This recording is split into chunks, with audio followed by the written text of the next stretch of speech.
ክብር ለእግዚአብሔር ይሁን። ጌታ ኢየሱስ ክርስቶስ የተባረከ ይሁን። እዚህ ከጋነም ደጅ ከማይችሏት የጸላዮች ግሩፕ ወይም ቸርች ውስጥ ሆኜ ለሁለት ወር የጾም ጸሎት ወይም የጾምና ጊዜ ይዣለሁ። ከገባሁት ዛሬ 3ኛ ቀኔ ነው። እግዚአብሔር በዛ ውስጥ ብዙ ነገር ይገልጥልኝ ነበር። እግዚአብሔር እንደዚህ አሳየኝ። ጌታ ኢየሱስ ክርስቶስ ሰማይ ላይ ዘንዶ አይ ነበር። ሰማይ ላይ በስተቀኙ ፋርት ዘንዶ አያለው፣ በስተግራው ፋርት ብዙ አሳዎችን አያለው። ከነዛ አሳዎች ማከል በጣም ዘንዶ ግን ትልቅ ዘንዶ ነበር። እግዚአብሔር ዘንዶን ምታና አውርድ የሚለኝ ድምጽ ነበር ሲሰማ የነበርኩት። ዳግም ደግሞ ሁለተኛ እግዚአብሔር ሲያሳየኝ የነበረው ምድሩ ላይ ከዚህ በኋላ ጦርነት አለ እግዚአብሔር አለኝ። ጦርነት አለ ካለኝ በኋላ በዚህ ጦርነቱ ደግሞ እግዚአብሔር ተራራዎች ላይ እሳት ሲነሳ አያለው፣ ተራራዎች ላይ እሳት ሲቀልጥ አያለው፣ ምድርቷ ደግሞ ስትከፈል አያለው። እግዚአብሔር ምድርቱን ከከፈላት በኋላ ከምድርቱ ኢትዮጵያ የምትባለውን ግማሽ ፓርት ተቆርጣ አያታለው።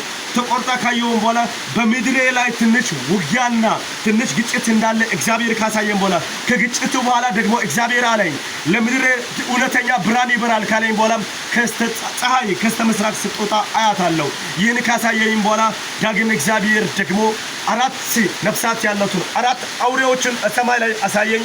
እነዛ አውሬዎች አንደኛው አንበሳን አያለው፣ ሁለተኛ ጅብን አያለው፣ ሶስተኛ ነብርን አያለው፣ አራተኛ ደግሞ እግዚአብሔር ጅብን አሳየኝ።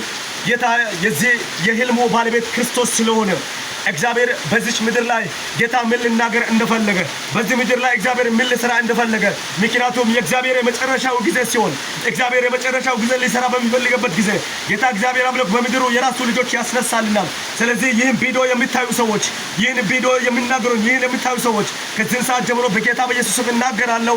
እነዚህ አውሬዎች የወጡት ደግሞ ከወንዙ ወይ ሊሆን ይችላል ወይ ከበረሃ ሊሆኑ ይችላሉ። የዛን ጊዜ የምድርቱ የመጨረሻው የእግዚአብሔር መውጫ ጊዜ እንደሆነ እግዚአብሔር ይናገረኛልና ከዚህ ሰዓት ጀምሮ ይህን እግዚአብሔርን የሰማሁትን ህልም ለእናንተ እናገራለሁ። ከዚህ ሰዓት ጀምሮ በጌታ በኢየሱስ ስም የምትሰሙት ይህን ቪዲዮ የምታዩት ይህን ቪዲዮ የምትሰሙት ከዚህ ሰዓት ጀምሮ እግዚአብሔር የተናገረኝ በዚህ ቪዲዮ ላይ ሊንክ ሼር እንድታደርጉ በኢየሱስ ክርስቶስ ስም ጸልያለሁ። እግዚአብሔር ከእናንተ ጋር ይሁን። ሻሎም ሻሎም። ጫን